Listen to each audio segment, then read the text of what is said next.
Little does she know, everything on my back was either conjured by elves or a gift. This is I Don't Even Own a Television, Born to Run. There are books that are good, there are books that are bad. There's some books so fucking awful you wish you never had read them at all, 'cause a novel can ruin your life. Hey buddy, I don't even own a television. Greetings, welcome to I Don't Even Own a Television, a podcast about bad gifts. I am... Whoa, bad gifts, sorry. Greetings, welcome to I Don't Even Own a Television, a podcast about bad books. I am J.W. Friedman. That's J spelled J-A-Y-I-E-I-G-H.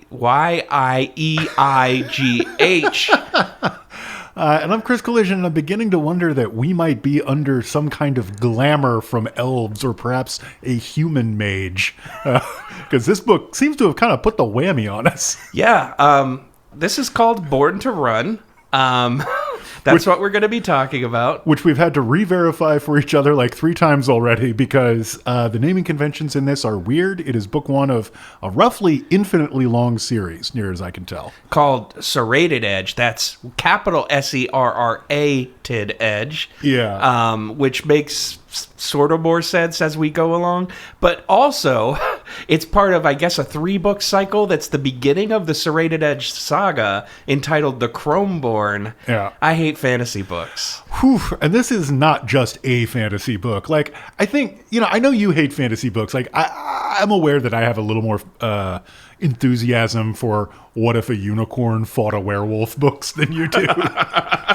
But this is a special entry in the subgenre of urban fantasy.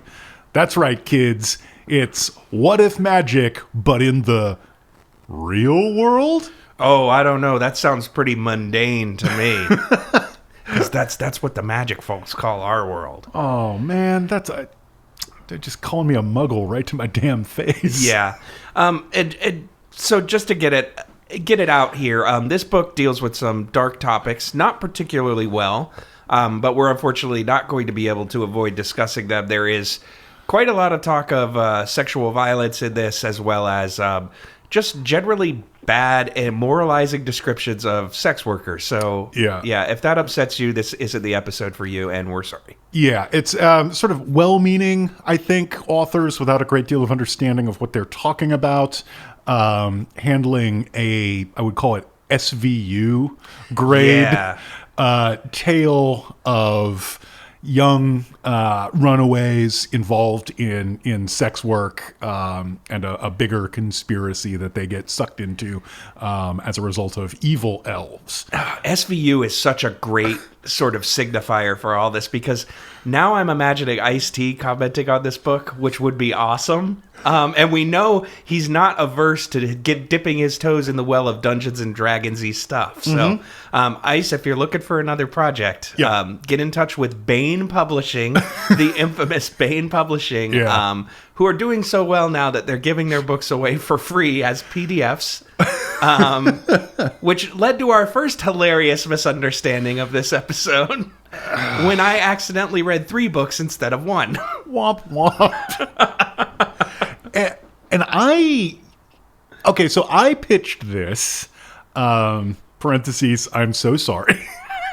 More or less because I saw a cover in a thread of amazing covers of Baen books on Twitter. And I was like, haha, check out this thread. And we sort of like scrolled through and landed on this one. And then the free version of the book that I got didn't even have the cool cover. Rest assured, I will be posting the cool cover in the show notes, not the loser cover. Yeah, there are 2 versions of this cover: the loser cover, and then the one that has a bitchin' babe and a sports car and a sword. Except no substitutes. Yeah. Look, if I'm going to be reading fantasy novels, I need a pretty high bitchin' babe and sports car quota per page. This book delivers, folks. Yeah, but not in a fun way. Nope, not at all. Not to spoil it, but I found this one a real rough ride. It was. And I mean, to speak to what you said with it not in a fun way, I think that's ultimately my biggest problem with this book. Like, it wouldn't even fit in my normal high points, low points kind of synopsis, because it's just an overarching rot that affects everything beneath it. And this could be so much fun, and it isn't. So let's, I'm going to try a minor experiment for 2 reasons with Plot in 60 this time. Okay. And the experiment is I'm going to try to do it off the dome. And the 2 reasons for this is, 1, my notes aren't great this time around. And 2, you described it as a big kind of like rotted mass. I found this book almost impenetrable. Yeah. Like I just could not put it in my brain, and part of that is just because I have bad brain after 2.5 years of this bullshit, and I was using this mostly as an audiobook. I can't even imagine. Oh my god, it's kind of incredible. The guy who reads it, I didn't write his name down, but like really, really attempts to rise to the challenge. Like, he does all the accents. There's a evil Banshee character, which is a banshee, but is the bane of the She, the fairy folk.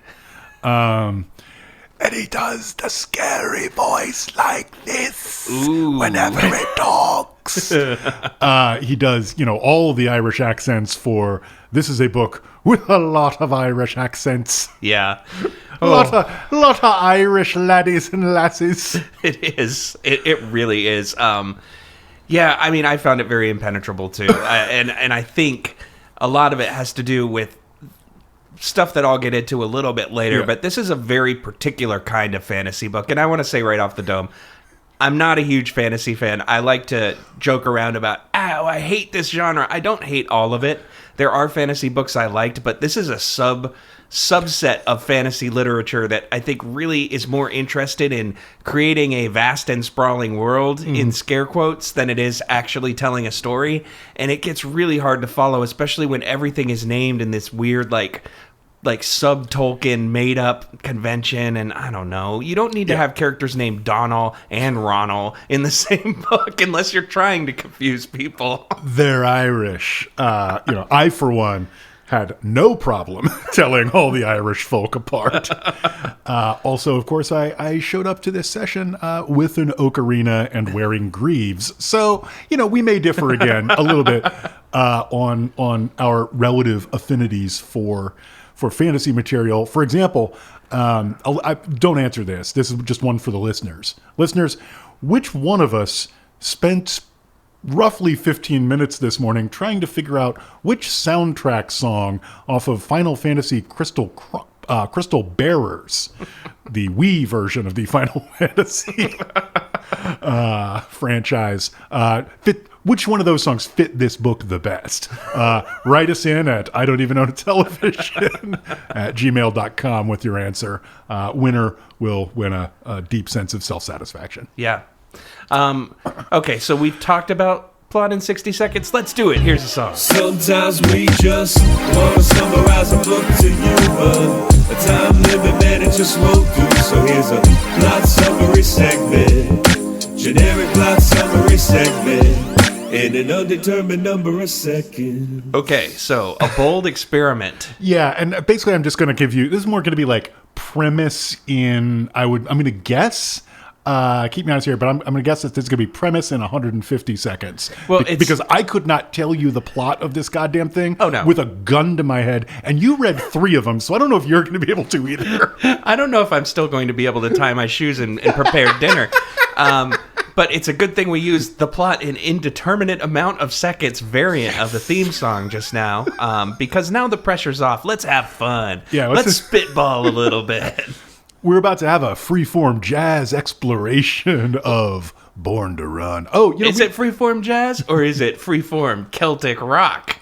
Because there's a lot of that in this book. There's a lot of that. Oh, we should say this is a book written by 2 people. Took 2 people to get this stuff out, and that's Mercedes Lackey and Larry Dixon. So. Yes, they're married and they've collaborated on many books, and it makes me really wonder what the inside of their house looks like. These 2 have published more books than I think I have read. Yeah. It is nuts. If you look at any of their like websites, any of the Wikipedia entries, insanely prolific. But let's not talk about that. Let's talk about this. Born to Run.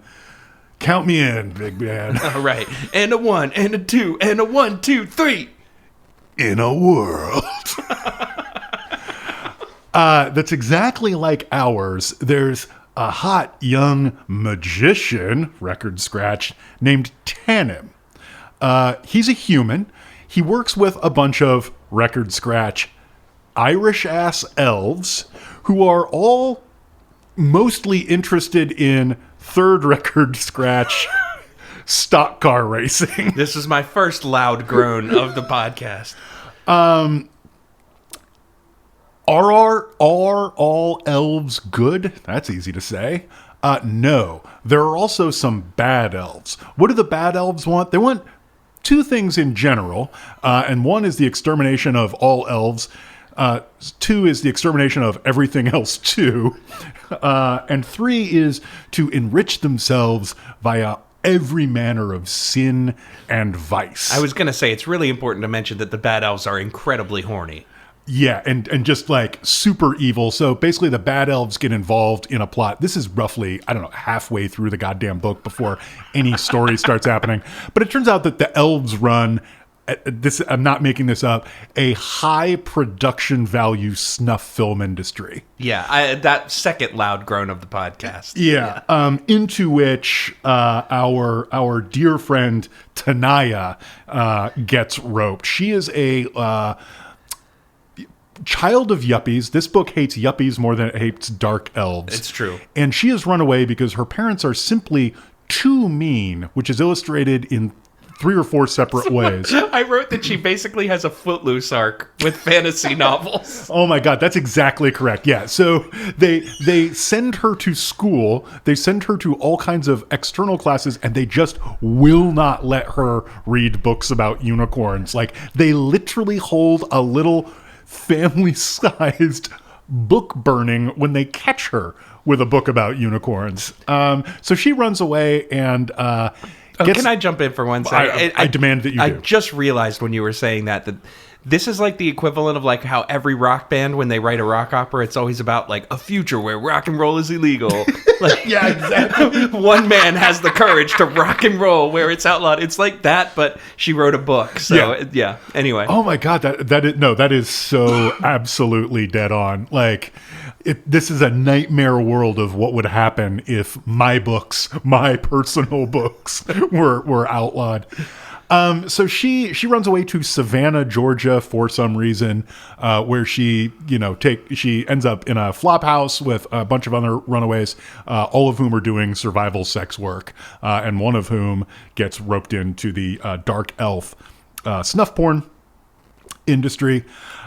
Meanwhile, the actual motor of the book, Vroom.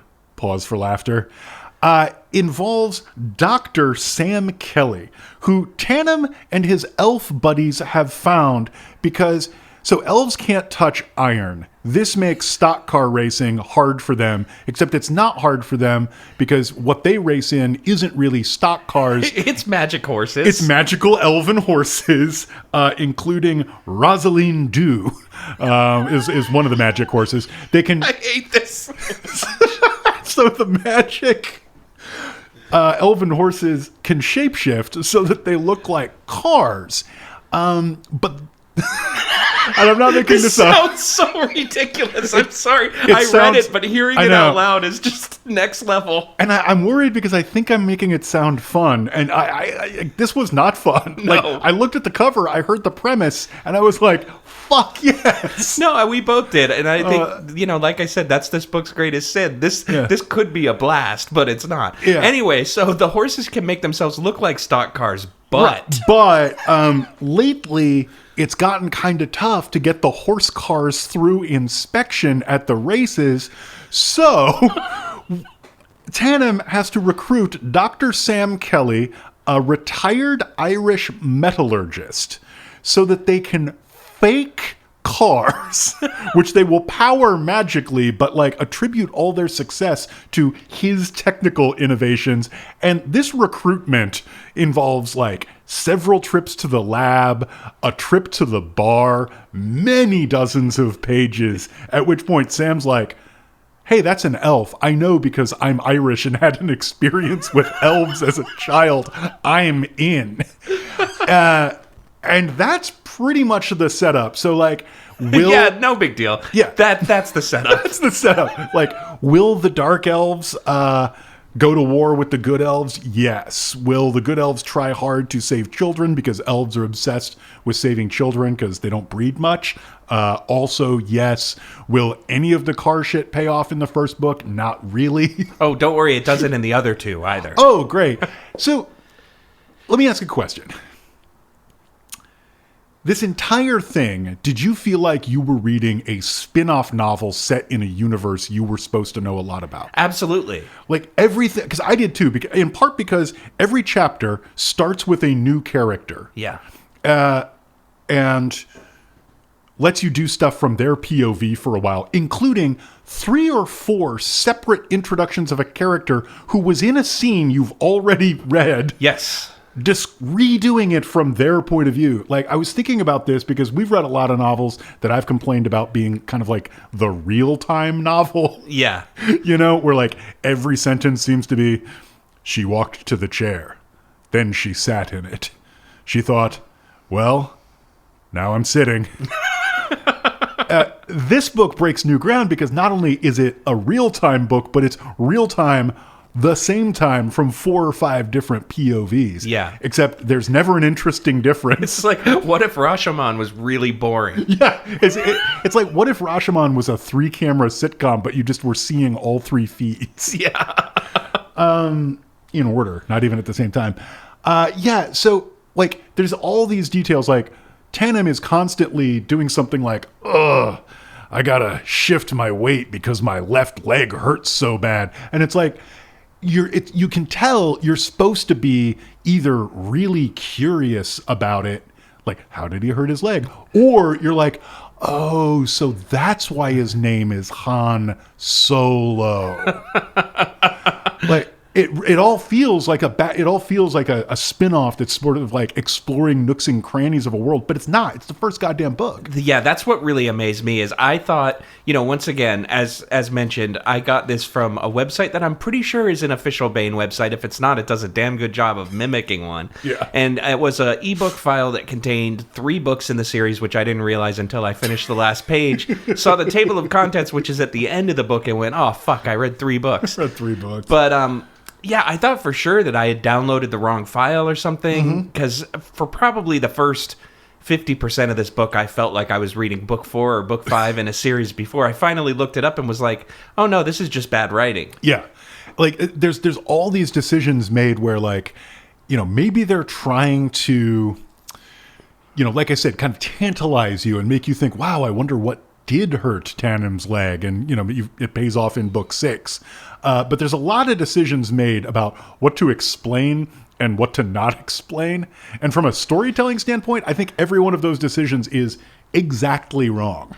Yeah, I mean, I got the impression, and once again, I'm not trying to offend anybody here who might enjoy these things, because there's absolutely nothing wrong with these things. But there is a problem, I think, when you start writing a book where the characters feel like they're generated by dice rolls and a character sheet. And that's the impression I got, is that this is like kind of like someone took a role-playing session in their mind and just wrote everything down. Because, when you do role-playing, everyone has a backstory for their character that exists in their head. And, oh, he limps and because of something that happened in the first Elven Wars or whatever. And, like, that's fine, but that doesn't work for a novel. Like, because you end up with, like, 20 different characters with arbitrary random traits that have nothing to do with each other or the story that they're trying to tell. And I don't know. I got very frustrated by it. That makes 1,000,000% of sense. Another minor issue that you get in the RPG port into book format is that RPG sessions have something that I will use some language borrowed from you, taken from the world of professional wrestling, which is everybody's got to get their shit in. Yeah, it's real gizmy. Yeah. So, if you're transcribing your RPG sessions, you have to understand that, like, you're not really telling a story so much as, like, playing together in a world. Yeah. And that the consumer, who I assume is a middle-aged union member in Oakland, California, may need some handholds and some help along the way. Well, I don't think it will surprise you to know. I did a little bit of reading, and the two authors of this book were at the time very active in the Society for Creative Anachronism, which in many ways is kind of proto-LARP. Yeah. So, I mean, I don't think that my impression here was too far off the mark. These are definitely people with a history of roleplay, and maybe their storytelling style evolved maybe more out of that than any sort of literary influences, I feel like. Mm-hmm. Also, I'm just going to get this out there now because I don't know when we're going to come back to it. Mercedes Lackey got her start writing lyrics for filk bands. Okay, I know what that is. I assume that not every listener will know what that is. So let's break it down, folks. And if you don't know about this, welcome to a world that, like, I vividly remember being introduced to. Well, back in the olden days, before bands would write entire bodies of work about Harry Potter, say, and still be mainstream viable due to the internet, there was a particularly musty corner of sci-fi and fantasy fandom called filk, which was a genre of music that was a amalgamation of folk sounds, lots of acoustic guitars, violins, a lot of Celtic stuff for whatever reason. That's just real popular, I guess, and lyrics about sci-fi or fantasy, sometimes about particular franchises, sometimes just about concepts. And it was very popular in the 70s and 80s. I'm sure there's still a scene to this day. I'm not plugged into it. Let's be really, really honest. Yeah. Lyrics mostly about Kirk and Spock. Yeah, lyrics about Kirk and Spock. There's a lot of that. Sort of like if Sir Robin's Bard from Monty Python's and Search for the Holy Grail, like, if that was a whole musical genre, that's this. In a lot of ways, musical fan fiction, I think, is maybe a good way to describe it. Well, yeah, and another good way, I think, musical fan fiction is great, but also just sort of, what if this literary genre, that comes with all kinds of visual art, et cetera, we made a space for that in another art form. Yeah, right? and in a way, I mean, I apologize to the filk fans out there. It does feel a little hastily backfilled.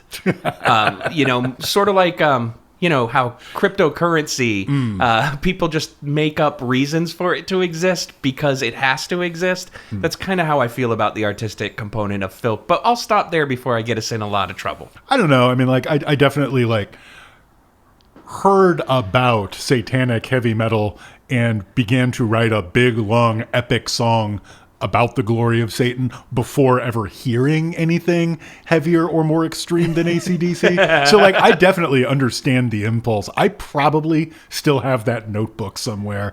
And note to self, burn that notebook. No, note to self, we need to produce that as bonus content. There is no Patreon tier high enough for that. If anyone out there would like to test those limits, we're more than willing. Prove me wrong. Anyway, so I was being a jerk about filk, and that's, I don't want to be that close-minded. I'm not that guy. But let's just say that the diamonds are rarer than the coal. From what I've heard, there's been very little that moved me a great deal, but there is a lot that kind of explains this book's tendency to set the scene and not deliver, I would say. I think that's pretty fair. I also think, like, look, not to get defensive, but I'm going to defend you for a second. If you're listening and this is your first indication that we take music maybe a little more seriously than we should and can get a little bit judgy about people whose musical tastes diverge from ours. Middle-aged guys with big opinions about music? No way. Yeah.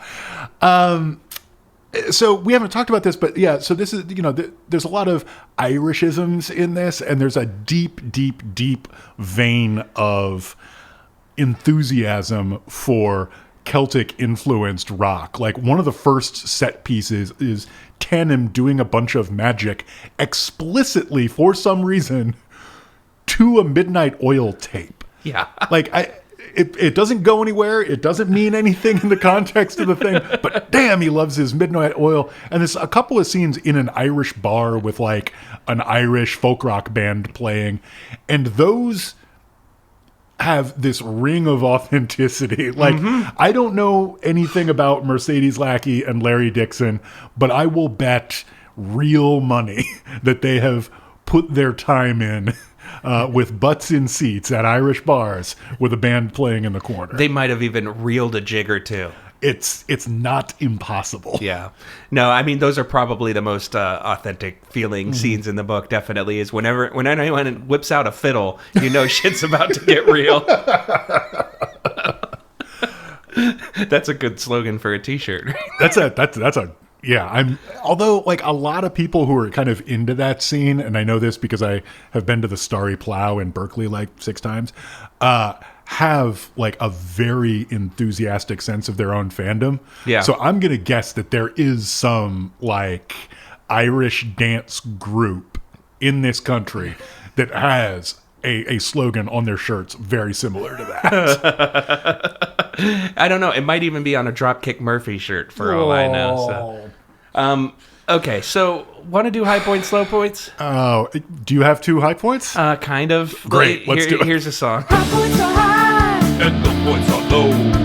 high points. Low points, get ready to go. So that's a yes with a but. Yeah, damning with faint praise and low points, maybe. Yeah. I it's hard sometimes to be be mean like this about something.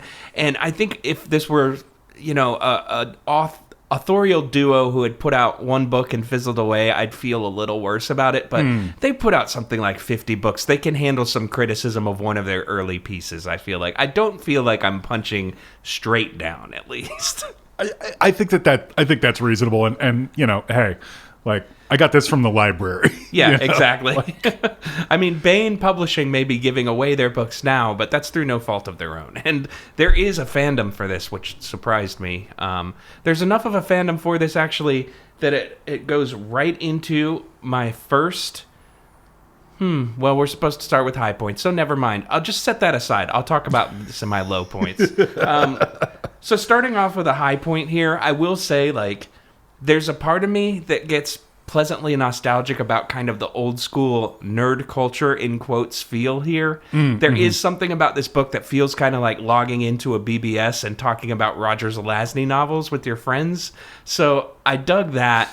Kind of a sub-genius-y vibe at times, too. It really felt a lot like something that is very much of the nerd culture of its time, of the early 90s, which was a different time for nerd culture. How many more times can I say that awkward phrase? I don't know. It wasn't such a weirdly hostile place back then. I feel like it was a lot of misfits doing misfits things, and I'm on board with that. I mean, I'm a former BBS-man myself, and yeah, I like that aspect of it. There were some of these that were as pleasing to my nostalgic soul as the sounds of a 2400 baud modem. Whoa! Oh, actually, that's a really annoying sound, so never mind. It is a tiny bit annoying.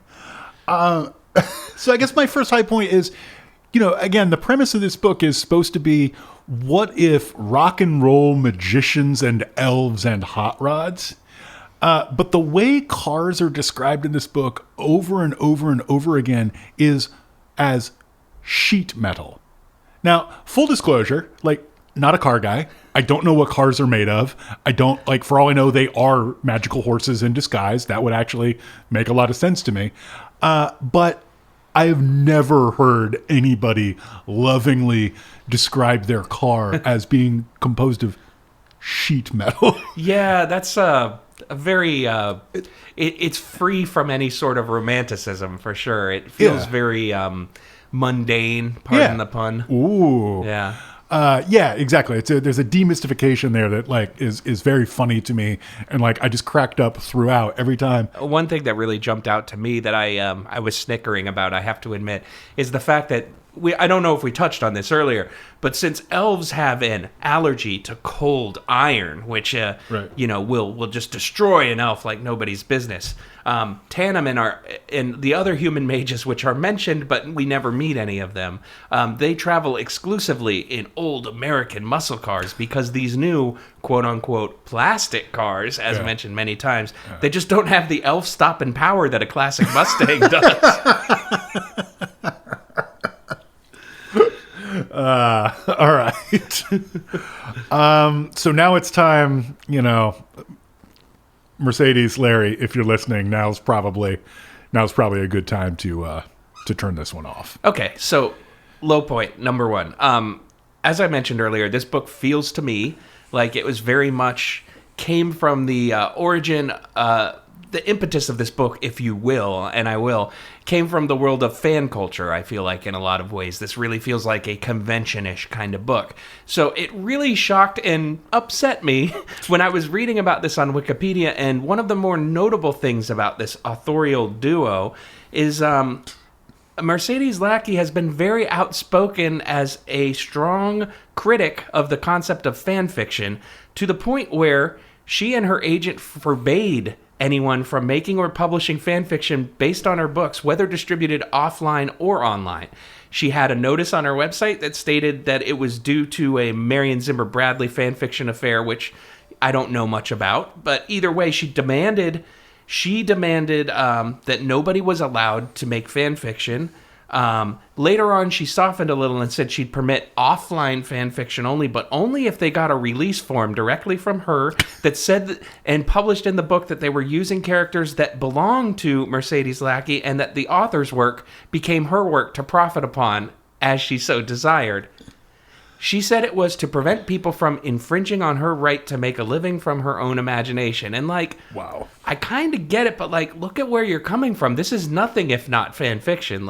It's very, large and the scope of her work is wide. But, I mean, this is a very, very... and I don't mean this shittily, but it's a very derivative piece of work.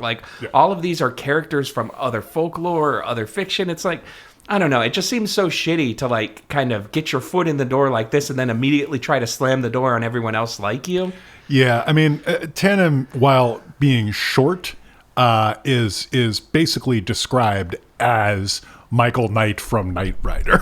Ooh, down to the mullet. Yeah, wow. There's a lot of I would say mild referential stuff going on.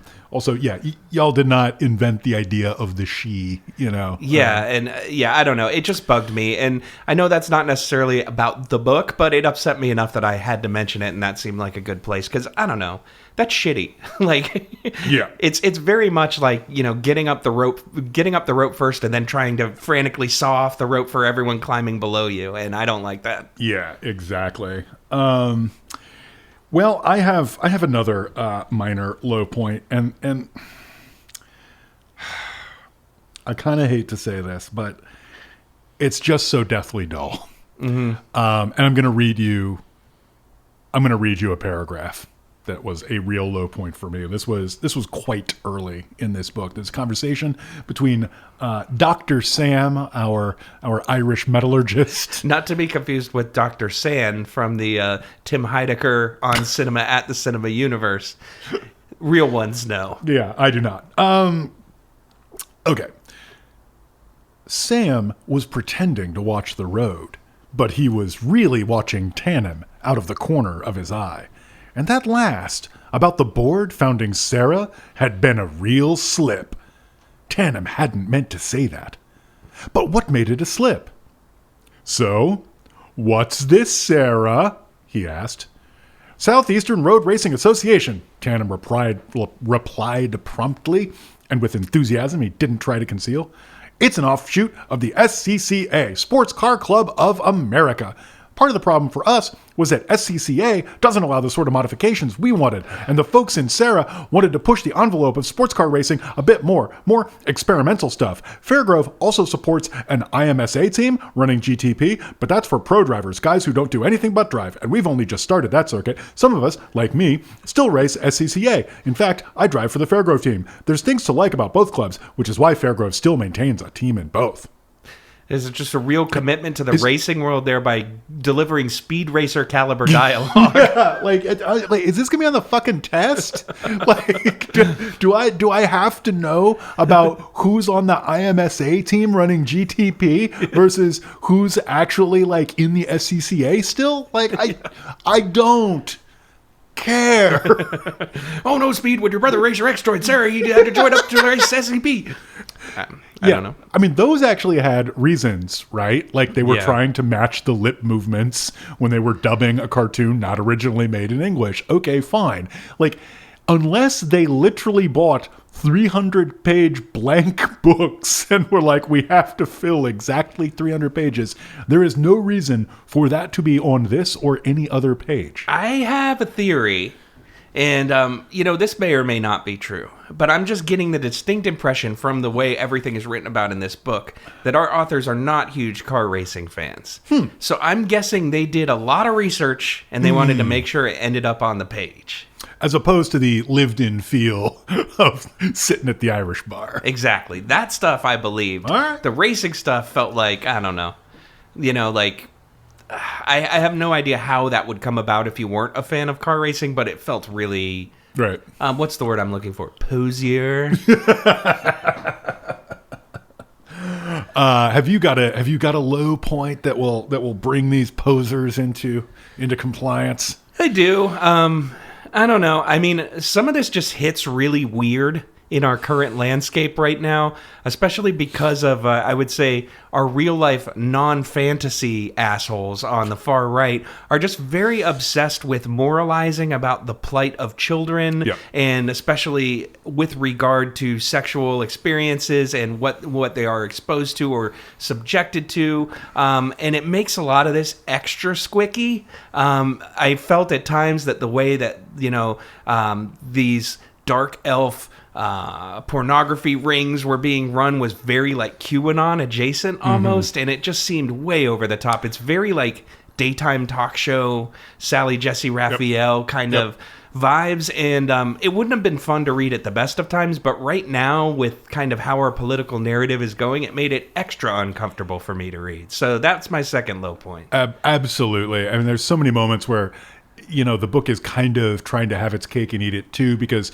on one hand, it's quasi, I would say, well-meaning, but it's well-meaning from the point of view of some very, I would say, sheltered people. This book was also written somewhere around 92. So, we've learned some things. Absolutely. In the time since then. But, like, it's only, the only thing it can imagine that might be somehow worse than a teen girl doing sex work for survival is if a teen boy is doing it and is doing it not with ladies. There's like a long section of the book sort of trying and failing to grapple with that. There's one of the runaway urchin kids who's presented as confusingly possibly trans in a way. Oh, that was really uncomfortable. Yeah, that is really poorly handled. And at the same time, this book is way too excited by calling people the hooker over and over and over again, or saying, when we first meet Tanaya, there's a little exchange between Tanim and Sam. Dr. Sam, where Dr. Sam is like, who's that cheap tart? And Tanim says, like, it probably is a cheap tart. It's gross. I've clocked her trying to pick up Johns in this bar, and it's you shouldn't have either. but you definitely can't have both. You can't get really, really excited about it. Yeah, I feel like the book is way too titillated to tell you about things that it purports to be really opposed to. Right. And yeah, I agree about having it both ways. It's just, in general, this is not a good topic to write like fun fantasy fiction about. There are stories about this stuff that can be told, but they need to be handled deftly and with a lot more gravitas than you get in a book about motocross elves. Yeah, like if you believe that there are problems with this scene, and I think that there are certainly problems that could be named with the scene, embedding it in your book where maybe the elves will save us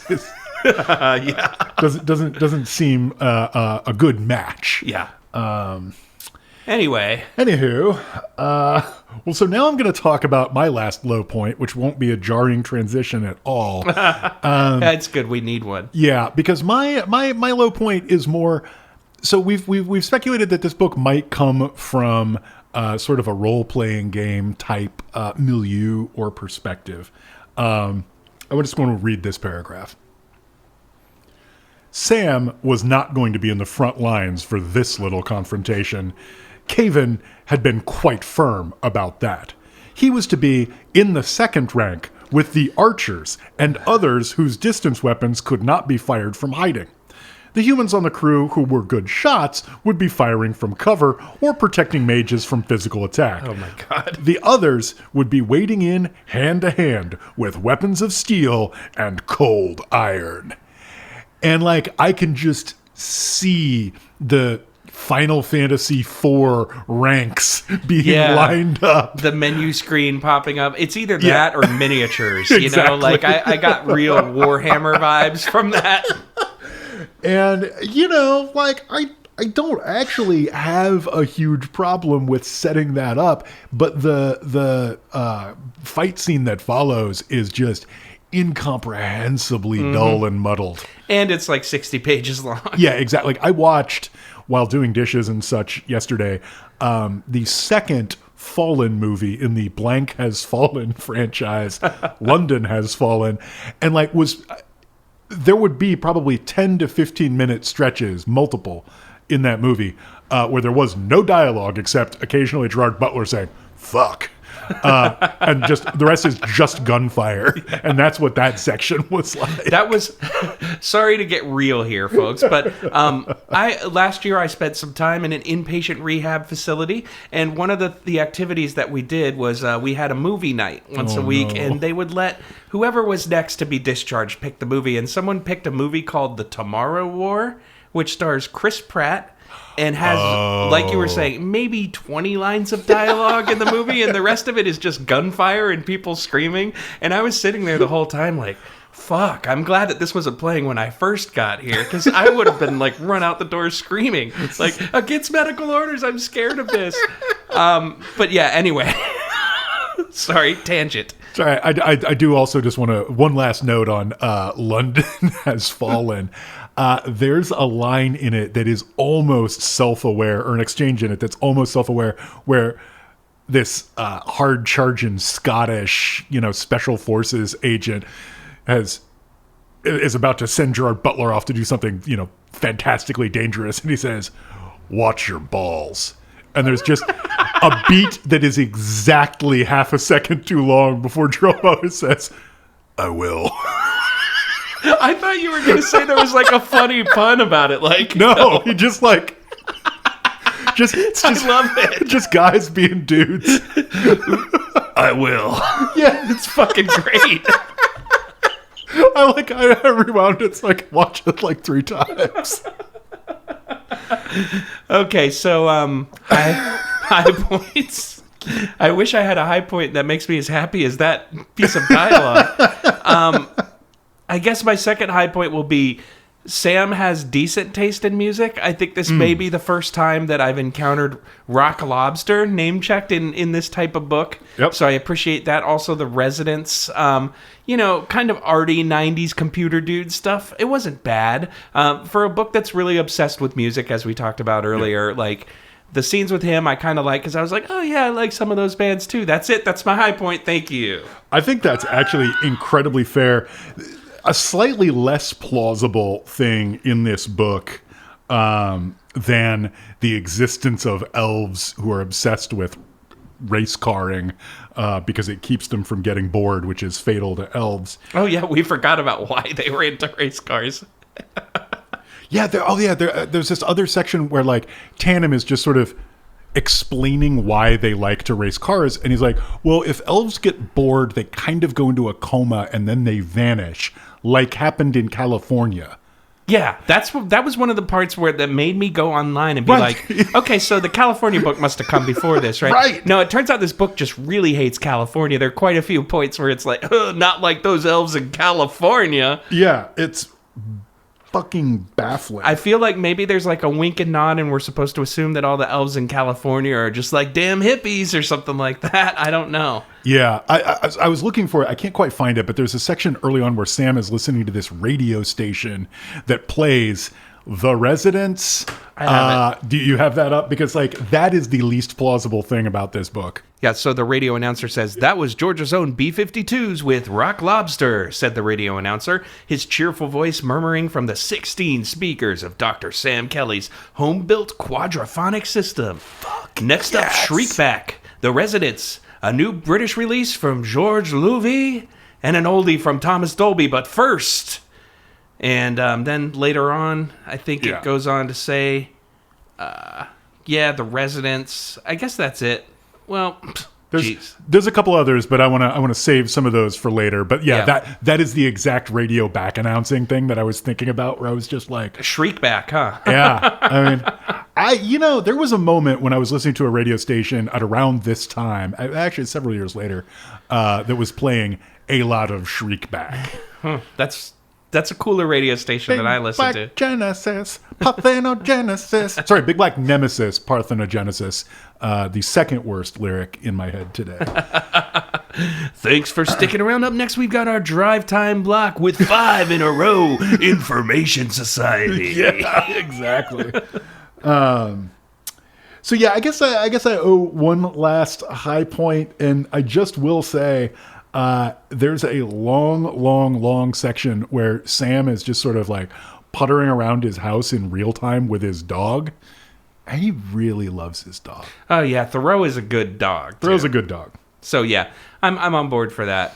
I mean, Sam, we should note, is also, he's not just the kind of metallurgist who hooks up a 16-speaker quad system for himself. He's not just the kind of guy that gutted an old Commodore and put it in his TV remote. To make Proto-Alexa. Yeah, exactly. To make a, Oh, I said the words. Go back to sleep. All right, good. Yeah, so he's built himself a smart, connected home. He's also the kind of guy who does a real Patton Oswalt in Blade 3 style of weapon creation for himself so that he can come out and, like, fight dark elves with his buddies. But he has a dog, and he really loves his dog.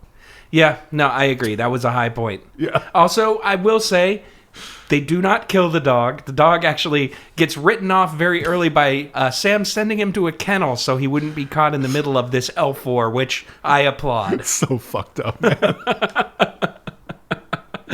All right, we should take a break. I need to fashion some some elf-destroying cold iron weapons. Including, I just got my little chaos pouch filled with iron shavings. Yeah. All right, we'll be back.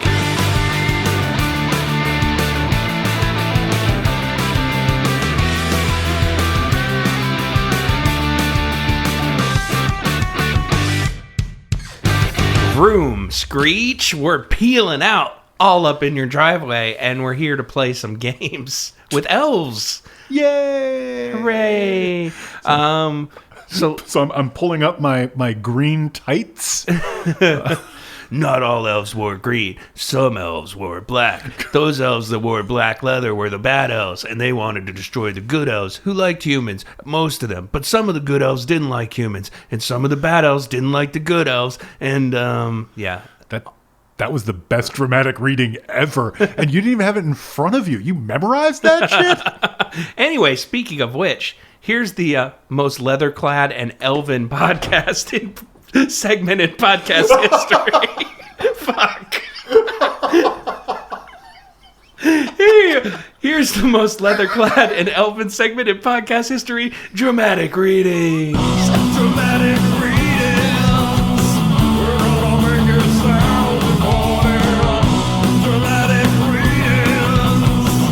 Yeah, I got some words for you. The podcast segment that looks you dead in the eye and says, "You have my bow." Does that mean one of us gets to hang out with Liv Tyler? It's me. I volunteer. Cool. So we're here. We're going to read some stupid elf shit for you. I'm sorry. I shouldn't be so flippant. In this segment, we read parts of the book that we have previously read, and we tried to dramatize them for your listening enjoyment. Just imagine scare quotes around all of that. Should I start, or would you like to start?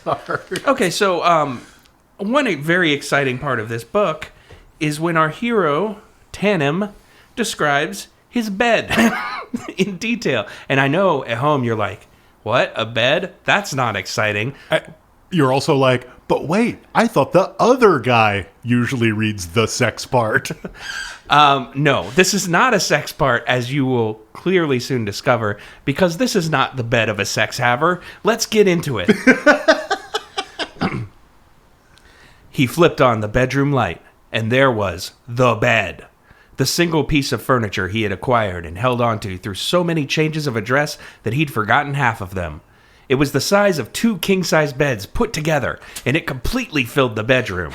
The basis for construction had been 2 orthopedic hospital beds, complete with controls, with a flat section in between. The bookcase headboard behind it went up to the ceiling and held mirrors, speakers, a lot of his audio gear, bed controls, and remotes for the TV and VCRs across the room on the shabby bureau. Plus a tiny bar fridge and microwave. It had padded rails, and one section of the padding on each side flipped up like the armrests on a first-class airline seat. Inside were tray tables. When he was really hurt or sick, he didn't even have to leave the bed except to hit the bathroom. He'd found it, sans electronic gear, but wired with 4 power strips and its own pair of breaker boxes, in a Goodwill store in Dallas. It had been made in Germany, and he'd always figured its previous owner was one of the victims of the slump in oil prices. Occasionally he looked at it and wondered why he hung on to it with such tenacity. It was a stone bitch to move, and holding on to any piece of furniture was so completely unlike him that keeping this monster was insane. But then he'd get hurt, or he'd have one of his days where he'd wake up after a race or a fight, hardly able to move, and he'd know why he kept it. He'd never find another bed like it, and at least it gave him one constant in all of his changes of address. Too bad that he seldom had anyone to share it with. He edged into the clear slot at the foot and peeled off his shirt. Beneath it was his body armor, one of the other reasons he hadn't been overly worried about an ambush by a Vidal Du. It looked like a unitard, but it was composed of thousands of tiny hexagonal scales, enamored in emerald green. As he slid his pants off, the cool scales slipped smoothly, silkily under his hands. It had been a project he and Chinthlis had worked on for 3 months, to the exclusion of everything else. There were no seams. That was because every scale was joined magically to every other scales, and it could be opened where and when he chose. Though if he was ever unconscious, it would take someone like Kevin to get it off him, so he just wouldn't get in any accidents. Right. I had to keep going because it got a little sexy there. Also, we didn't mention that the elf's name is Kevin, but it's spelled Keighvin, and it reminded me so much of like these white people baby names you see all over the internet where it's like Ashley but with like 800 vowels. I don't know. I found that really pretty hilarious. Yeah. These people, they're accidentally naming their kids elf shit. That's really depressing. I will say one tiny thing. If you are listening to this and your urge is to write us and explain that this is a problem of, first, the Roman alphabet getting bolted on to the English language that it was not designed for and is not a particularly good fit for, and then that, in turn, was colonizerly bolted on to a yet another different language that it doesn't share a whole lot of stuff with, please do something else with your tongue. I mean, that's fair, but I also feel like Kevin, spelled like that, was very much an attempt to be clever. Yeah, more but than... you came for Connell and Donnell. And I won't stand for Okay, that. that's fine. All right, I'm wrong. I'm wrong. It's a great name. Yeah, they're all great names. They're all good names, Brent. They're all good names. Yeah, like I have to say, if you're gonna play these orthographic games, like you gots to come with the pronunciation guide at the beginning of the book. Yeah. Like I'm not asking for a map of Savannah, Georgia, but you got to give me a pronunciation guide if you're gonna like make strained puns about she. Yeah. There's several parts of this book where it's explicitly like, well, Ronald was a punster, so they all laughed at his pun, and I would go back and read the previous paragraph like 5 times and couldn't find the fucking pun. Yeah. Yeah. Well, I don't think there were any puns in this section, but this is a little section of the book that I like to call Mercedes and Larry Got Jokes. Oh, no. And...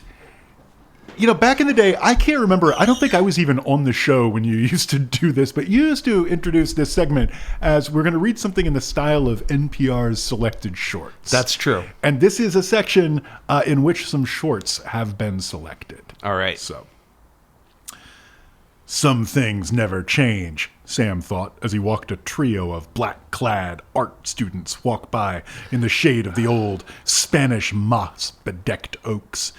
There seemed to be an unwritten rule that young artists had to wear black and act morose at least 12 hours out of every day. He'd seen that sort of thing in a different way, with the Gulfstream engineers, who thought if they wore blue cotton shirts, club ties, and cross pens, they would be taken for brain trust. Sam had never been able to take that kind of thing seriously after watching a PBS documentary about mimicry in moths. The art students were a constant source of amusement and amazement for the locals, but the kids always meant well. It tickled Sam that their school was slowly buying out the entire downtown, building by building. Are those ninjas or performance artists? Tannen chuckled, nodding at a duo in black geese and black, absurdly baggy pants. Like rappers wore on MTV. They lounged beneath a wrought iron balcony that was old when their great-grandparents were their age. They reminded Tannen of similar sights in New Orleans and the mix of cultures and ambiance there. Poster kids for moose abuse, Sam replied solemnly. Ninjas would have better taste. Geez, you could hide aircraft in those pants, Tannen commented after a second look. Better keep them away from Gulfstream, Sam. Some of your planes might mistake them for hangars. Oh! A blue-haired old lady under the trees of one of the many dozens of tiny park squares nagged at her husband as the balding man focused his camera on a building across the street. Wait till the kids are in the picture, George, she shrilled. I want a picture with art kids in it. This is where the art school is. I want art kids in the picture. The old man just grunted and made minute adjustments of the focus. The art students just ignored it all and continued drifting along in front of the boutique windows, expressions of studied angst decorating their young faces. Maybe he can't hear her, Tannen suggested. His shorts are drowning her out. Indeed, the man was wearing possibly the most obscene pair of Bermudas Sam had ever experienced, an appalling print in cerise and chartreuse. Wow. Are they on their way to the Irish pub? You know they are. And if there's one scene that I can think of that doesn't have any sort of pretense or costuming about it, it's the world of sci-fi and fantasy. This pops up in so many of these kind of books where it's like, these kids these days and their ridiculous airs they put on, and it never fails to annoy me every single time. I was literally wearing a Star Trek costume about half the time I was listening to this. Don't ask. It just I figure they were probably, looking at the timeline, they were probably in their 20s or so when you write this. How do you be this much of a grumpy old bastard when you're like 22? Stick in the mud about it. Yeah, it's pretty great. Although I will say that if you thought that was good, get a couple pages down and wait for them to continue their real-time drive through downtown Savannah, where they get to the bad neighborhood And like, there's this incredibly weird moment where like Sam's reflecting, I'm a spry guy for 65, but I'm no match for street toughs. Good thing there's all these Irish pubs around, so I won't have to fight them off alone. That part jumped out to me too. It's like, what, are you rolling with House of Pain, my dude? Yeah. Like, oh, they know if they start with me, there's gonna be some Shamrocks and shillelaghs throwing down. What are you gonna do? You're gonna like pull out your pan and like whistle a distress call? It's got the bat signal, but it's a shamrock. Oh, I hate myself. Every skinhead in town shows up. Like, I don't know. This guy said something bad about a potato. Get him! It's a lot. It's a lot. That part made me actually be like, what? Where he's like, oh, there's a lot of Irish in town. I'll never have to fight alone. I'm like, dude, that's very strange. I mean, I like a good Irish stereotype as the next Irish guy of American descent, or reverse that. But yeah, even that was like, what do you expect to happen? Do you actually expect a bunch of leprechauns to come pouring out of the bar like, oh, it's a fight you want, is it, laddie? Like, Yeah, I don't know. So, the guy from the Notre Dame logo. Yeah, exactly. That's exactly the guy I was thinking of. Like, oh, wow. Okay. So, I was just thinking, I enjoy Irish pub food. I've spent a lot of time in Irish pubs. I can't say I ever got the impression that, they were generally populated by a rough and tumble group of street toughs. Right. Generally lots of old guys is what I've found. Uh-huh. Yeah. But, all right, so let's play some more games here. I've got one. It is a What Would They Do? Sometimes the tensions are hard to divine, and others the clear as day. So tell me, what would they do? All right, so in What Would They Do, we put ourselves in the shoes of a character from the novel. We attempt to figure out what we would do if we were them, and posed with a new and exciting situation, heretofore unmentioned in the pages of the novel. So, in this case... That's incredible. You took an incredibly clear description, put it in the song, Yeah. and then delivered that. Yep. Now, in case you have any questions, For folks, some reason. Yeah. Yeah, I don't know. Sometimes, I feel like I miss my calling as a overly pedantic teacher, and I need to get it out of my system somehow. But yeah, so in this book, as mentioned, Kevin and the rest of his good elven brethren, the she, they know that if they get bored, they're out of luck. Yeah. They need to make some mundane money and start a business, because apparently that's what you do when you're bored, is you start a business. And you hate to see hustle culture infect the free folk. Yeah, we are not the same. It's like a meme with the guy from Better Call Saul adjusting his tie, and it says like, you start a pornography company, I start a race car company. We are not the same. Yeah. Yeah, I can't remember how exactly his name is pronounced in the audiobook. I think it might be closer to Kevon or something. Yeah. He's Kevin to me. Yeah, exactly. Either way, though, so let's say we took this book out of the halcyon years of 1992 in Savannah, and we brought it to the here and now, 2022, in our recovering post-pandemic world. I guess let's say late-stage pandemic. We're not post yet. If you were Kevon, whatever, please pitch me your business idea that you would do to get all of the mundane money, your side hustle, if you will. Right. Well, first off, because stock car racing, not as profitable as it used to be. So. No, it's especially these local circuits. Yeah. And I assume that we've not yet managed to break in to the big time.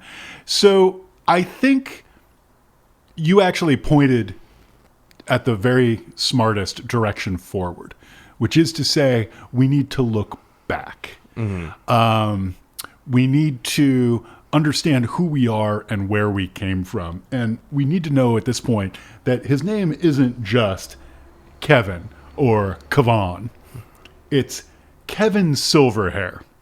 Mm-hmm. So I think he's going to combine his interest in rock and roll music and the sense that everything happens over and over again. Things that were popular go away, but then they come back and are more popular than ever before. Oh no, I'm seeing this coming like a train barreling down the tracks. So, it's we can't really have a proper grunge renaissance because the real grunge bands never bothered to go away. Like they either died or are still chugging away. But we can have a resurgence of that sort of second wave of vaguely indie mainstream bands who got on the radio with one, maybe two hits. The Hummusance has already come and gone, right? So what we're going to have here is Kevin's going to be a rock and roll manager of Kevin Silverhair's Silverchair. I knew a Silverchair joke was coming. I just saw it in my head, like the two parts of the name splitting apart and a C dropping down like poof, in the middle. I like it, though. Yeah.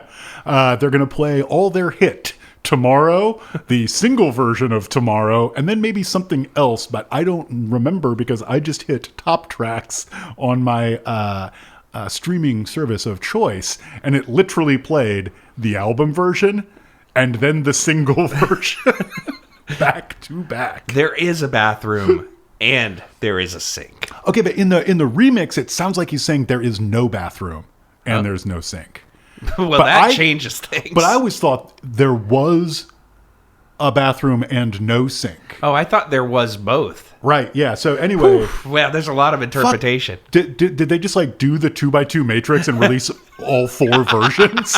It's entirely possible. Also, I defy you to go back and look at a song with dumber lyrics than that. Oh, It's I've always, incredible. like, since it came out, and even when I was a teenager, I was like, this song has the dumbest lyrics I've ever heard. And people will get on you if you say that now, because supposedly it's about the singer dealing with an eating disorder and his body image, which, there's a lot of kind of anti-fat lyrics in it and stuff, but none of that takes away from the fact that it's written like a bad nursery rhyme. I'm sorry, like, intent means a lot, for sure, but, execution also means a lot, and no matter what the intent, that song flops on the execution, on the education. Yeah. To be fair, though, I think they were like 15 years old. They were 15. And, for a 15-year-old to have a voice that good, like, he's got a really good, like, just rock and roll voice. Yeah. Sounds like a lot like Eddie Vedder. Good on you. Apparently, they've evolved and are, to this day, one of Australia's biggest bands. Yeah, I've heard that. And I know, like, for whatever reason, like, people I know that I think, I'm like, you like Silverchair? And, they'll tell me they're great. It hasn't actually inspired me to explore their catalog. So if you're at home, please don't try. I'm old now. I'm almost 43. I'm not looking to get into any more bands from the 90s than the ones I already like. And this is the difference between you and me, because when I'm heading back over that bridge tonight... I know what I'm going to be listening to. No, I've been making an effort to go out of my way to find new bands that sound exactly like the bands I liked when I was a teenager. It's a good time to do that, by the way. So. Exactly, because old stuff gets popular again. Yes. I've been really struggling with this. This is a secondary recommendation. I'm going to jump the line. We'll get to recommendations later. But there's this band called Midwife. It's mostly a one-woman project out of Denver. And... she's got two covers that remind you that the people making music right now are into stuff that if you're my age, you regarded as second tier or poser bullshit at the time. Absolutely. But she has a cover of Chevelle's Send the Pain Below. I know. Which I'm going to assume is one of your top three Chevelle songs, easily top two for me. And it fucking rules. Yeah, there is a lot of that weirdness where I'm like, I really like this new band. I wonder who their influences are. These young kids sound just like the bands I like. And then I'm like, oh, you liked all the shit bands. It's so weird to me. I mean, I'll hear like emo revival. I wonder what these guys are into. Oh, it's Fall Out Boy. Right. Or all the bands I like right now. And like, I don't hate either of the bands I'm about to name, but all the bands I like now seem to be like huge fans of Tori Amos and Smashing Pumpkins. And like, they're taking those influences in some really cool places, but I would not have expected that. In our day, that's what we called basic. Yeah, I don't know. I've been really into Wet Leg. I think they're absolutely amazing, but it's also like kind of uncomfortable to like them because if you go to YouTube, you realize that almost everybody who's into them is like a 40-something white guy who's like, this reminds me of the good old days. And I'm like, yeah, I guess I'm kind of one of those guys too, but they're great, you know? There's 3 songs off that record that I think are incredible. Yeah. And then there's another 7 songs, so that's cool. I like all of them, but I know exactly which 3 you mean, and those are my favorites too. So for me, I guess, to get back... Oh, yeah, no, so I wanted to ask, Jay, you're an elf, and I know that as an elf, you think, you don't work, you don't eat, you don't grind, you don't shine. Hit me with the plan. Well, I wasn't planning on going down this route about, like, Instagram hustle mindset, kind of millionaire mindset stuff, but it actually fits really well with what I was thinking because in this, their whole thing with stock car racing is they have a magical way to be good at something and get money, but they need to come up with a bunch of hoo-ha around it to describe it and make it work. And I was like, what does that plug into? And what I thought of is cryptocurrency, decentralized finance, Bay Area startup kind of stuff. Where it's like, all you really need to do is generate a bunch of money from suckers, whether they're buying into your cryptocurrency or whether they're outside investors. Yep. And then you would hire somebody like Sam to just kind of spin up something that sounds reasonably believable from a technological standpoint and then foist it on the world. So what I'm saying essentially is that they might be making NFTs. These guys, they might have apes. I don't know. They might have many apes. Their apes might get stolen. It's just a thing. So yeah, I was really thinking cryptocurrency, NFT nonsense, any of that kind of nebulous stuff that you're like, what is the point of this and why does it make money? That feels to me like the perfect way for Mr. Silverhair and his cohorts to kind of tap into money-making potential using total bullshit, but being able to frame it in reality with a decent front man. This is also a terrifying window into the world we live in because I'm not prepared to deny the possibility that a solid third of TED Talks have been given by elves. I love it. All right, well let's move on. You said you had a what is your fave? Oh, I do. All right, let's do it. What is your fave? What is your fave? When you're presented with a list of options, what is your fave? All right, so this is a book that, like us, likes its rock and or roll music and isn't even averse to a little Celtic folk influence. So I tried, and I don't think I did a perfect job, but I tried to document all of the bands named, and I'm going to read them at you. All right, I love to be read at. Including not just the books, or not just the ones named in the book, but the ones named in the acknowledgments. I didn't. You know your author is a real one if they're name-checking specific bands in the acknowledgments. It's sort of like how I discovered Paul Tremblay and already knew I liked him, and then the whole afterward was about a conversation he had with Neil Fallon from Clutch, and I was like, yeah, what's up? Exactly. Okay, so what is your fave band mentioned? Clsn, Alan Parsons Project, Led Zepp, random Irish band playing at the pub, Aha, Ice House, Midnight Oil, B-52s, Shriekback, The Residents, George Luvis, Thomas Dolby, The Stones, The Fugs, and then the ones that were thanked are as follows. Thanks to the music of Ice House and to Iva Davies for being the visual inspiration for Tannen. Aha, Midnight Oil, Rush, Kate Bush, Alan Parsons, Thomas Dolby, Hope You Get the Keys to Her Ferrari, Edward Grieg, Shriekback, David Bowie, past and present, Billy Idol for visceral post-fight scene music, Mannheim Steamroller, Oof. The Floyd, Michael Hedges, and the entire Narada Artists catalog, especially David Arkenstone and David Lands. We never could have done this one without you. Love them Davids. Yeah. This isn't even a question. Obviously, it's Rush. Okay. Yeah. I didn't notice that in the acknowledgments. I may have not read the acknowledgments, but when I first started reading this book, I was getting Red Barchetta energy jumping off the page, which, it should be said, nobody's favorite Rush song for a reason. Yeah. Yeah. Neil Peart's uncle doesn't even like that song the best out of the catalog. Yeah, I mean, I see where you're getting the Rush vibes. There's the one about, the Wizards who's got his balls slapped, and then there's the 10-minute bass solo. Oh, God, shut up. I had totally forgotten about that fucking tweet. Yeah, that fucking meme. Yeah.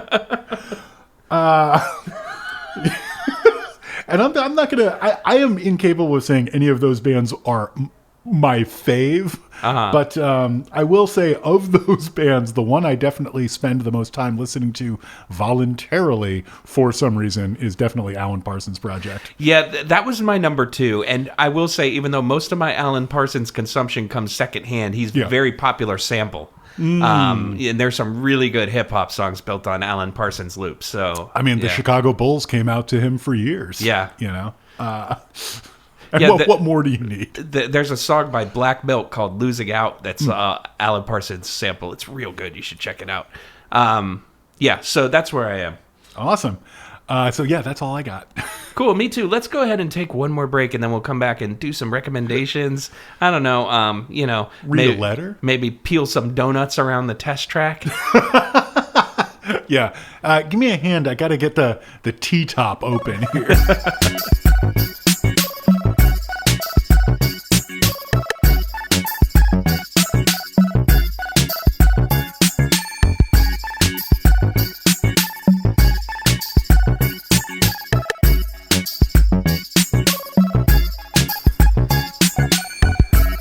All right, we're biggity back, and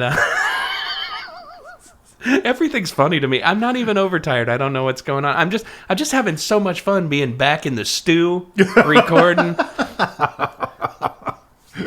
No red light fright here. Yeah, no, I love it. I live for this shit. All right, so this is the part of the show where we're done. We're done talking about elves and their wild cars, and we're going to talk about things that we enjoy. So here's a little segment called Recommendations.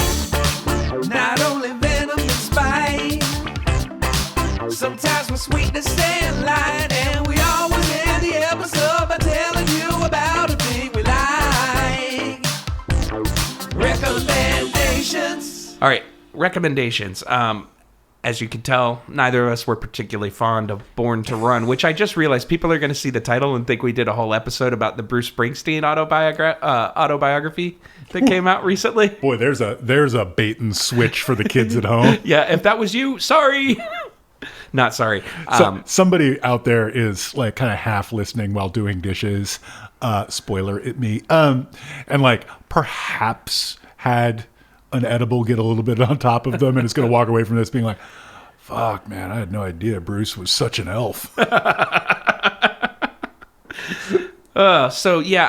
Recommendations. Would you like to start us off? Yeah, I can kick us off. So this doesn't happen as often as I would think it would, but I'm going to recommend a book written by somebody who wrote a different book that we did on this very show. Ooh. Yeah. So I got another one I got from the library. It is by Sarah Gailey, and it is called Upright Women Wanted. It is another sort of lightly alternate world Western about traveling librarians in sort of a post-petroleum fractured United States. Ooh. So roughly 2027 by my estimation. Little political humor for those of you. Stagflation, am I right, folks? Yeah.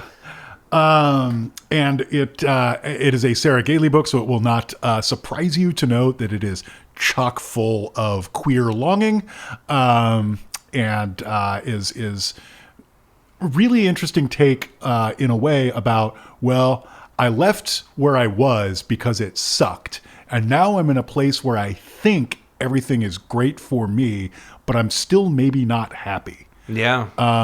Which is, I don't know, I liked it a lot. Wherever you go, there you are. Yeah. And turns out some of your problems maybe weren't exclusive to your hometown. You might have carried them with you. Yeah, they call it doing a geographic. Yeah. It's actually really interesting that you bring that up, because just yesterday I read, I do not currently use Twitter, but I do subscribe to a Facebook page that just posts the best of Twitter, as in the non-infuriating parts. Mm-hmm. And they posted a tweet that was someone saying that they were surprised that dystopian future fiction didn't feature more bicycles and more libraries. And I was like, wow, that's a great point. And then you brought up dystopian librarians. It's a synchronicity.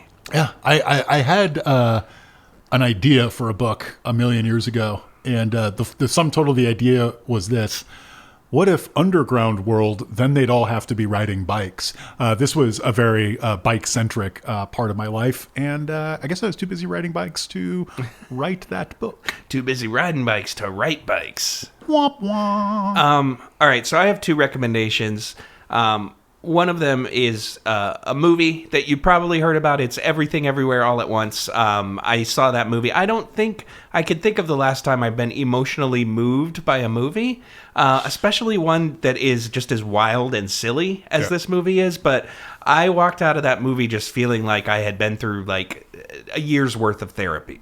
Like, it was just really, really, really sweet in all the right ways, and then also just really fun and wild. And I mean, I will say, like, I think everybody should see it personally. I don't know if you will have the same, like, deep connection to it that I felt, but I guarantee that you'll have a good time. And, you know, just it's about kind of multiverse stuff in a way, and it made me feel really bad for the fact that everybody involved in the latest, like, formulaic Marvel thing had to release their multiverse movie a month after what is probably the pinnacle of the form, as far as I'm concerned. So I don't know. Check it out yourself. If you're gonna see Doctor Strange, please see this movie too. For many reasons. A, because I'm sure it's better, but B, like, you know, there need to be more non-superhero movies in theaters right now, especially non-superhero genre movies, which this absolutely is. And like I said, you're gonna get a real good time out of it, if nothing else. And if you're like me, a scene with a rock with googly eyes on it will make you cry. Yeah, same. Actually, I know the scene you're talking about. Another fun thing to do with that movie is, before you see it, rewatch one of your old favorite Michelle Yeoh movies. And if you don't have an old favorite Michelle Yeoh movie, Crouching Tiger, Hidden Dragon is always good for a revisit.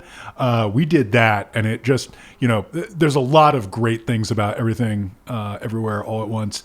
And one of them is just, it makes you see a bunch of people as movie stars. Yeah. Which maybe you hadn't done before.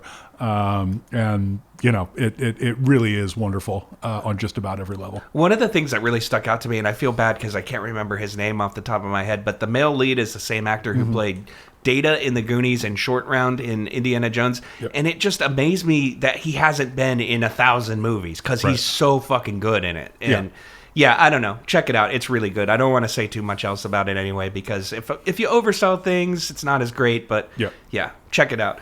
The other thing I was going to recommend is a book, because I don't recommend enough books on our book podcast.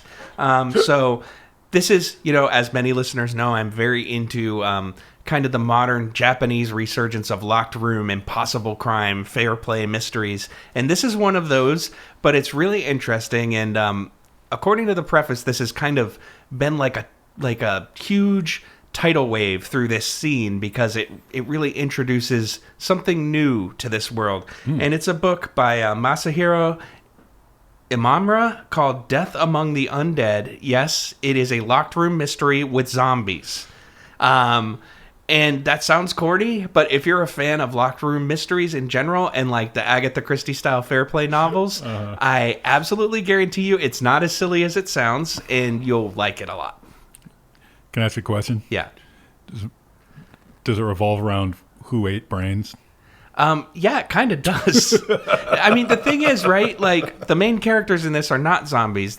The reason they're locked in the rooms is the threat of zombies. And in this way, it's like the zombies almost become like the weapons from the Clue game. It's like, how was this person able to get a zombie in and out of this locked room situation to do their bidding multiple times? You know, so I think it's fascinating from a purely procedural standpoint, which is the big hook for most of these books. It's not necessarily about characters or anything like that, as much as it's about solving the puzzle, and this is a real good fucking puzzle. So, and yeah, like I said, you know, this scene in Japan mostly revolves around current and former college students, that kind of get together in writing societies, and they trade a lot of ideas, and there's a lot of kind of reverence for the SS Van Dynes and the John Dixon cars, and this is being viewed currently as a very groundbreaking work because it's the first one to really go outside the box without breaking the rules.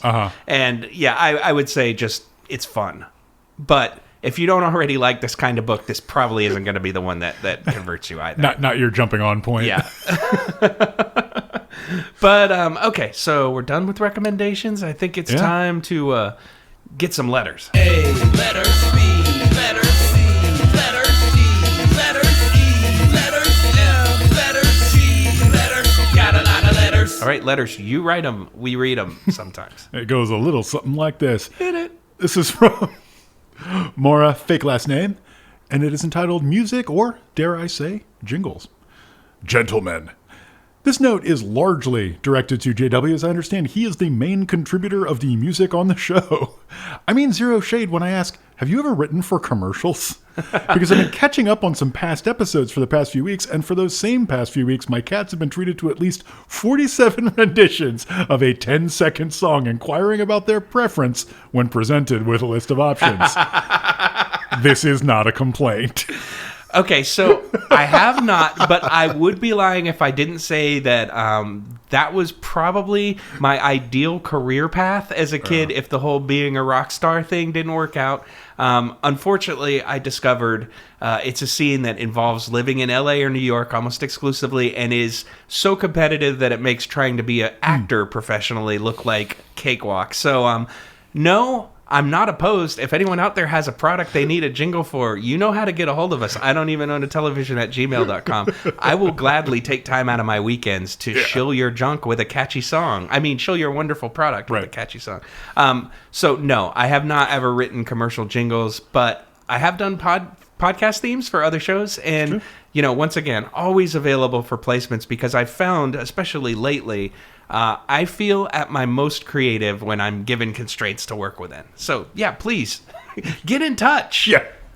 The maybe the funniest or second funniest gag in all of Forgetting Sarah Marshall, which is a movie I overrate slightly, is the idea that Jason Segel is the guy who does the music for a CSI-like show. And so half the movie takes place with him watching this parody CSI show and just sort of noodling on 3 keyboard chords.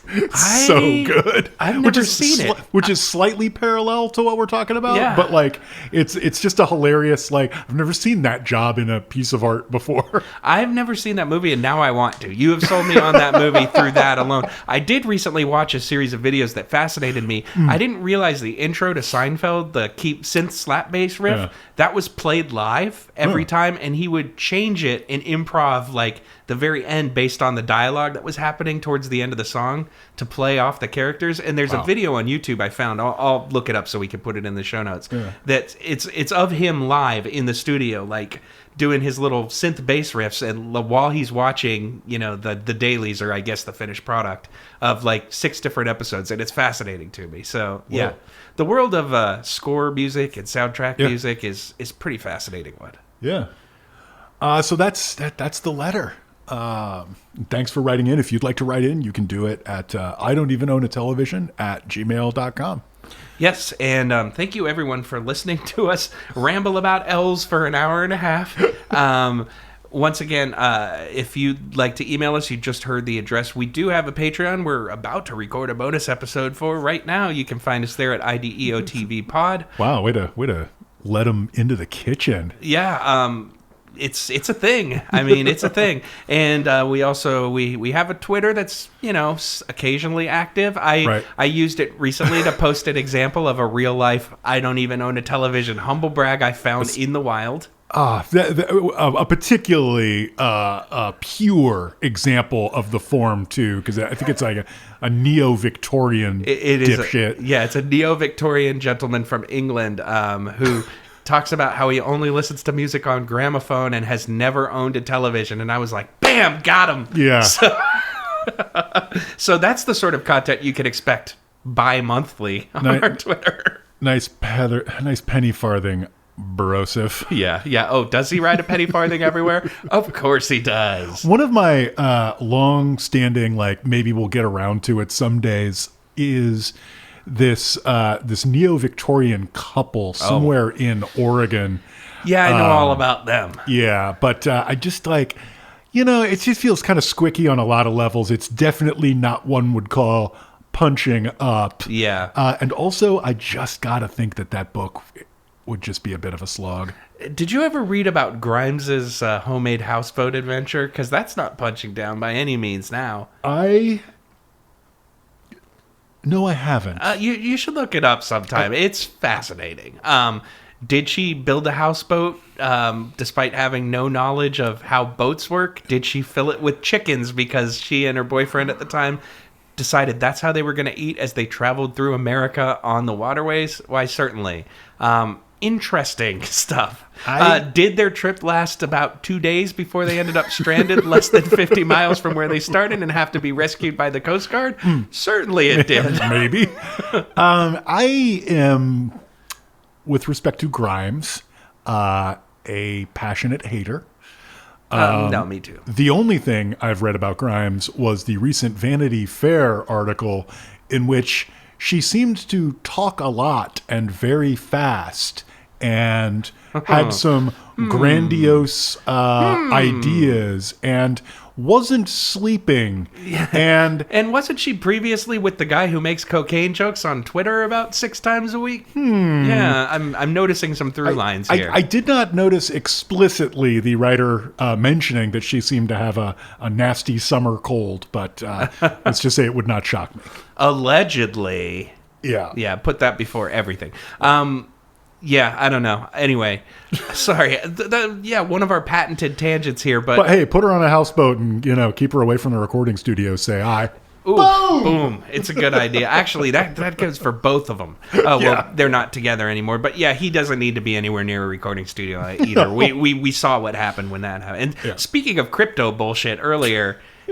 Yeah, that dude sucks. Anyway, thank you for listening to the show. We have to go be mad before we record the next episode. Yeah, I gotta go get my 2 minutes hate on, and then we're gonna get back into fun times for our bonus episode. So, thank you for listening, everyone.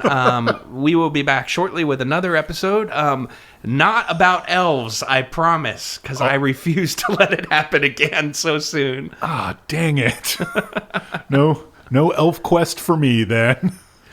All right, and everyone, until we speak to you next, ride the Mustang Mach 1 made of cold iron. And the crap.